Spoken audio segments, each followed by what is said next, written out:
खबर सोनभद्र से है, जब बिल्ली मारकुंडी की पत्थर खदानों के अनियंत्रित विस्फोट से जमीन के नीचे रह रहे जीव जंतु का हो रहा नुकसान। वहीं एनजीटी के आदेश पे 5 पत्थर खदानों की गहराइयों की होगी नापी। एनजीटी के आदेश के बाद खनन क्षेत्र में हड़कंप मच गया। वहीं आपको बता दें, बिल्ली मारकुंडी के पत्थर खदानों में भारी विस्फोट से अजगर और रसल वाइपर के ठिकाने तबाह हो रहे हैं। 5 पत्थर खदानों पर एनजीटी ने कमेटी गठित की है। जब नपेगी खदानों की गहराई, उक्त बातें प्रेस से साझा करते हुए याचिकाकर्ता तिलका माझी फाउंडेशन के रितिशा और अधिवक्ता विकास साक्य ने कही कि वहीं एनजीटी की प्रिंसिपल बेंच नई दिल्ली से याचिका प्रस्तुत करने वाले अधिवक्ता रितिशा ने बताया कि बिल्ली मारकुंडी में जिन पहाड़ों पर पत्थर का खनन किया जा रहा वो अजगर और रसाल वाइपर का ठिकाना है। वहां पर खनन करता भारी मात्रा में बारूदों का प्रयोग करके विस्फोट किया जा रहा है, जिससे उन ठिकाने को तबाह हो रहे हैं। वन विभाग सुरक्षित वन और राज्य सरकार की जमीनों में जो सीमा निर्धारण किया गया है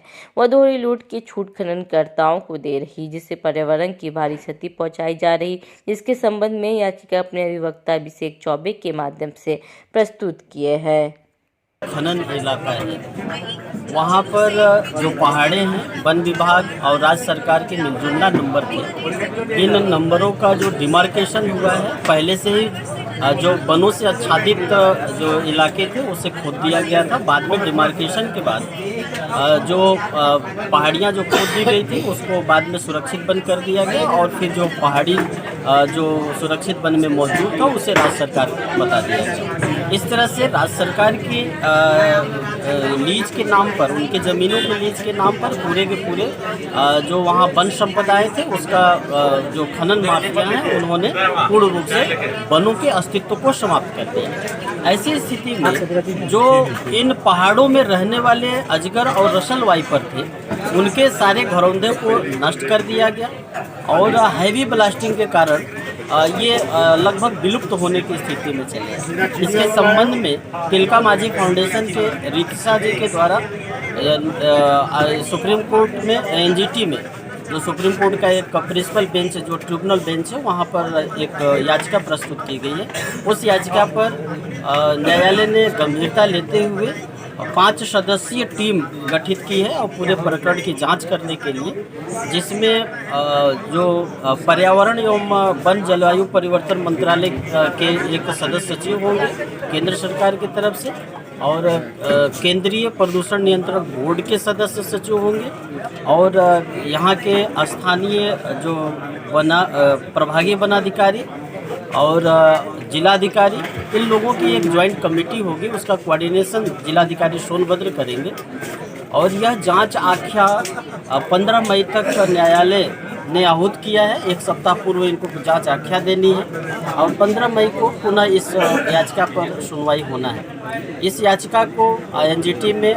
जो वहाँ अधिवक्ता है अभिषेक चौबे जी इस मामले को लड़ रहे हैं और इस मामले में यह उम्मीद जताई जा रही है कि निश्चित रूप से जो चिन्हित 5 खदानें हैं जिन्होंने अवैध तरीके से सुरक्षित वन में जा कर के खनन किया है, जिनके ऊपर एक पेनाल्टी भी लगाई गई थी जो इन्होंने अवैध खनन को स्वीकार करते हुए जमा कर दिया है। इसके संबंध में बहुत ठोस कार्रवाई के बाद इनके अभी जो गहरी खदानें हैं, गहरी खदानों पे भी अभी नापी होगी। अवैध तरीके से खदान है और इस मामले में अब तक सबसे महत्वपूर्ण बात यह है कि जो डीजी सेफ्टी माइंस है,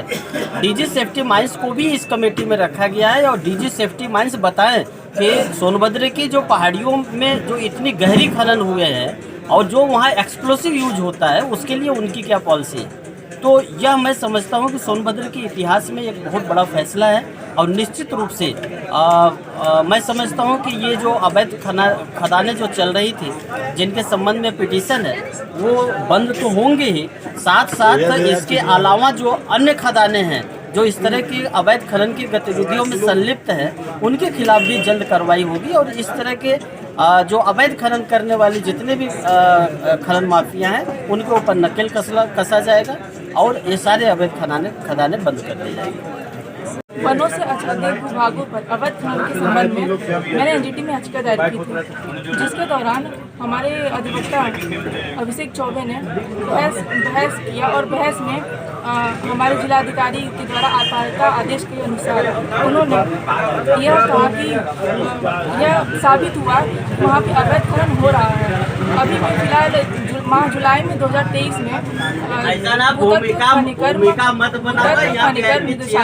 निदेशिका रोशन जैकब ने वहाँ पे जाकर के काफ़ी मुआयना किया, काफ़ी खनन खदानों का मुआयना किया। वहाँ पे ये पता किया कि हाँ, अपनी लीज क्षेत्र से बढ़ करके अवैध खनन हो रहा है और उस अवैध खनन में काफ़ी बड़ी बड़ी मशीनों का प्रयोग हुआ है। उस मशीनों के द्वारा वहाँ की भूभागों पर पहाड़, एक तो पहली बात कि पहाड़ खाते के नाम पे दर्ज, कुछ लीज जो है पहाड़ खाते के नाम पे दर्ज है और राज्य सरकार की स्वामित्व में, इस वजह से लीज मिला। लीज से अधिक बढ़कर के भी अवैध खनन किया जा रहा है मशीनों द्वारा। वह उस क्षेत्र में काफ़ी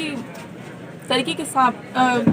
स्पेशली रसल वाइपर और अजगर काफ़ी संख्या में पाए जाते हैं और ये सोनभद्र में सबसे अधिक पाए जाते हैं। इनके